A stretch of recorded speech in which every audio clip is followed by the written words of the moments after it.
Welcome to my YouTube channel.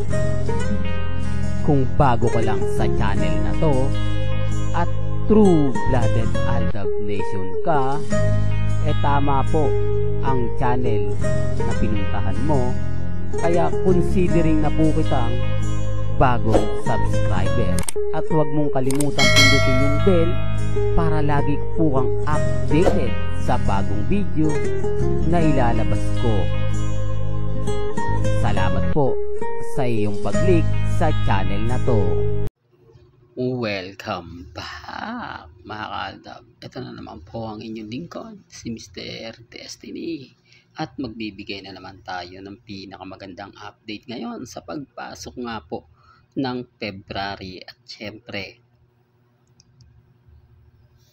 araw po ng weekend. Hindi po ba mas magandang makita yung mga ganitong galawan? Mga photos nila Maine Paul Quezon na totoo naman pong naganap, totoong nangyari, walang halong edited, walang halong panlilinlang. Di po ba? Parang yung mga picture lang nung araw, no?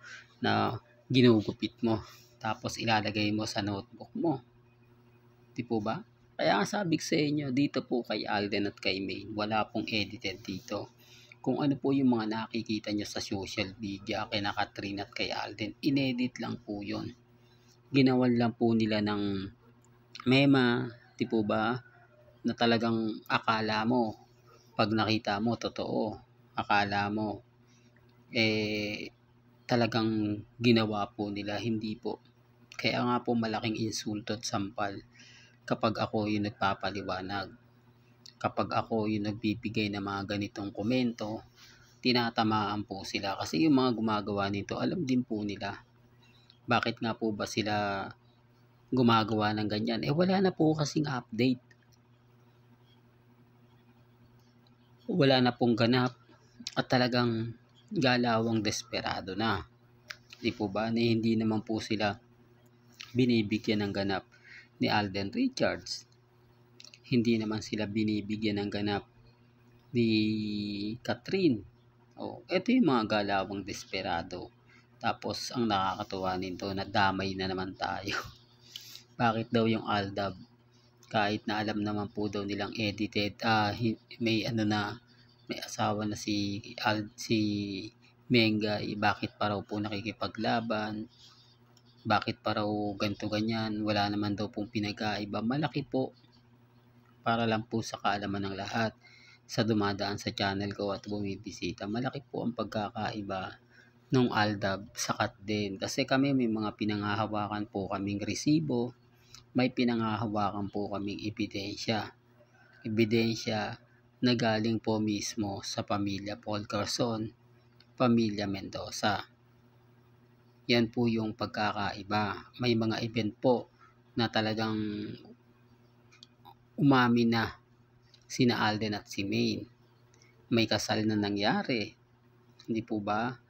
Pamilya Mendoza, pamilya Paul Quezon, nasa Christ the King, na kung saan kinasal nga po sila Mengay at si Alden.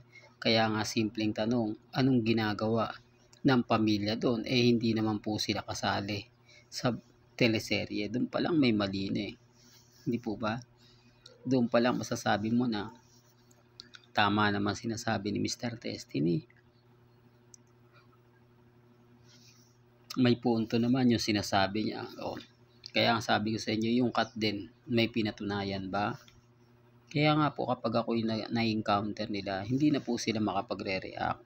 Tatawagin na lang po nila akong dilulo, kulto, hindi makapag-move on, 2025 na, pero hindi pa rin tanggap yung katotohanan. Yun lang talaga naman ang po pwede nilang ibasag.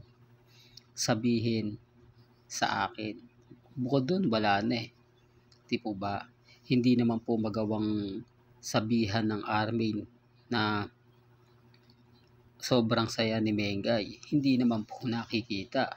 Di po ba? At yung Armin, wala naman po talaga yung Armin. Kasi never pong may ganap. Katulad ngayon, family weekend na naman. Di po ba? Magkakaroon na naman ng mga ganito ganyan, etc. etc. Although sasabihin ng iba, hindi. Sa eleksyon, tignan nyo, sa eleksyon magkasama yung dalawa.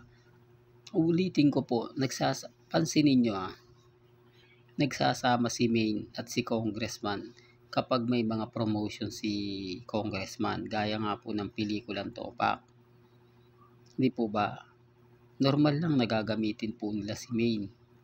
Normal lang po na kumbaga magiging pinaka-front dito si Main Paul Quezon. Kasi ang tanong, sino nga po ba yung mas sikat sa dalawa? Sino nga po ba yung aagaw atensyon kapag sa eleksyon, kapag may kasama kang artista? Hindi, totoo naman po matagal na pong yan. Kumbaga, dekada na po dumaan. Karamihan po talaga yung mga mayor, kumukuha po talaga ng endorsement na artista. Di po ba? Kahit naman po sa mga advertise hindi nawawala yan. At kasama na po yan sa tradisyon sa politika. Totoo naman po, di po ba? Kaya magagamit si Main. No doubt naman po tayo doon. Di ba? Na yung mga sinasabi nila.